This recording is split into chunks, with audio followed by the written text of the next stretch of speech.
গোৱালপাৰাত বনৰীয়া হাতীৰ সন্ত্ৰাস, কৃষ্ণাই ঠাইগাঁও, শিমলাপাৰাত বনৰীয়া হাতীয়ে ভাঙিলে বিদ্যালয় গৃহ। গোৱালপাৰা জিলাত অব্যাহত আছে হাতী মানুহৰ সংঘাত। হস্তী মানুহৰ সংঘাতে জিলাখনত সম্প্ৰতি তীব্ৰ ৰূপ ধাৰণ কৰিছে। যোৱা নিশাও এটা অকলশৰীয়া বন্য হস্তীয়ে খাদ্যৰ সন্ধানত কৃষ্ণাই বন বিভাগৰ অন্তৰ্গত ঠাইগাঁৱৰ শিমলাপাৰাত সন্ত্ৰাস চলায়।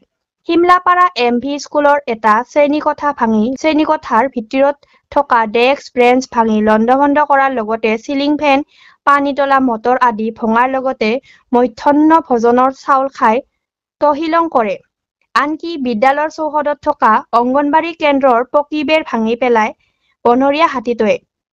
হাতীয়ে বিদ্যালয়ৰ শ্ৰেণীকোঠা সম্পূৰ্ণৰূপে তছনছ কৰাত আজি ছাত্ৰ-ছাত্ৰীসকল মুকলি আকাশৰ তলত পাঠদান কৰিবলগীয়া হৈছে শিক্ষক-শিক্ষয়িত্ৰীসকলে। সেয়েহে অতি সোনকালে বিদ্যালয়ৰ শ্ৰেণীকোঠাসমূহ মেৰামতি কৰি ছাত্ৰ-ছাত্ৰীসকলক পাঠদান কৰাৰ ব্যৱস্থা কৰি দিবলৈ চৰকাৰ তথা শিক্ষা বিভাগক আহ্বান জনাইছে শিক্ষক-শিক্ষয়িত্ৰী আৰু অভিভাৱকসকলে। যোনটো ষ্টুডেণ্টছ সিহঁতে বহুত দিগদাৰ পাই আছে। এইটো ঘটনাটো আজি ঘটিল বুলি আপোনালোকে আহিছে, কিন্তু এইটো আজিৰ ঘটনা নহয়। আগৰ পৰাই মানে হাতীৰ উপদ্ৰৱৰ কাৰণে সিহঁতে পঢ়িব নোৱাৰে, ৰাতি কাৰেণ্ট নাথাকে, ভয়তে মানে ৰাতি সিহঁতে থাকি পেলাই চকীদাৰী কৰিব লাগে বোলে হাতীৰ কাৰণে। যিহেতু পঢ়িব দিলে পঢ়ি নাহে, হোমৱৰ্ক দিলে হোমৱৰ্ক নিদিয়ে। তেনেকৈ হ'লে আমি কেনেকৈ ভাল ৰিজাল্ট কৰিম? আগৰবাৰ আমি গুণোৎসৱত A আনিছিলোঁ, এতিয়া আমি বিচাৰিছিলোঁ A+ কাৰণে প্ৰিপেয়াৰ কৰিছিলোঁ। যিহেতু এতিয়া এনেদৰে প্ৰব্লেম হৈ আছে, আমি A+ কেনেকৈ আনিব পাৰিম? সেইটোৰ কাৰণে আৰু আপোনালোকেতো দেখা পাইছে কেনেকৈ স্কুলৰ অৱস্থা হৈছে। আমাৰ ক্লাছৰুম এনেও কম আৰু ইফালে আৰু ভাঙি গ'ল। আমি সেইকাৰণে চৰকাৰৰ পৰা অনুৰোধ জনাইছোঁ যে সোনকালে এইটো মানে আমাৰ কাৰণে সহায় কৰি দিয়ক। আৰু হৈ আছে সদায় হাতী আহে, ৰাতি ল'ৰা ছোৱালীবিলাক বাহিৰতে থাকে, নপৰে বুলি কৈ থাকে। আজিতো ইমান বেয়াকৈ ভাঙি দিলে আমাৰ স্কুলখন যে এটা ক্লাছৰুম গ'লে আমি ল'ৰা ছোৱালীবিলাক বাহিৰত পঢ়ুৱাব লগা হৈছে।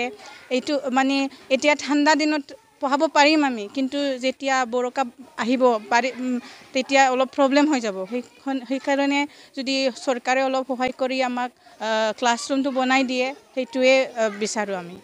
ৰাতি 11মান বজাত এটা ডাঙৰ হাতী আহি আমাৰ এই স্কুলৰ এখন ক্লাছ 8ৰ ৰুম, সেই ৰুমখিনি গোটাই চোৰমাৰ কৰি ভাঙি চাউলখিনি খাই গ'ল।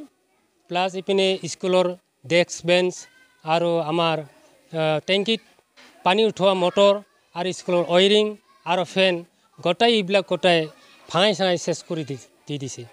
তাৰমানে আমি ভাবিছিলোঁ যে এই গুণোৎসৱৰ আগত আমি ল'ৰা ছোৱালীক ভালে ক্লাছ কৰি কিনে আমি ভাল ৰিজাল্ট কৰিম বুলি ভাবিছোঁ। কিন্তু এতিয়া বৰ্তমান দেখা যায় যে হাতী আহি এইৰকম ঘৰবিলাক ভাঙাই থৈ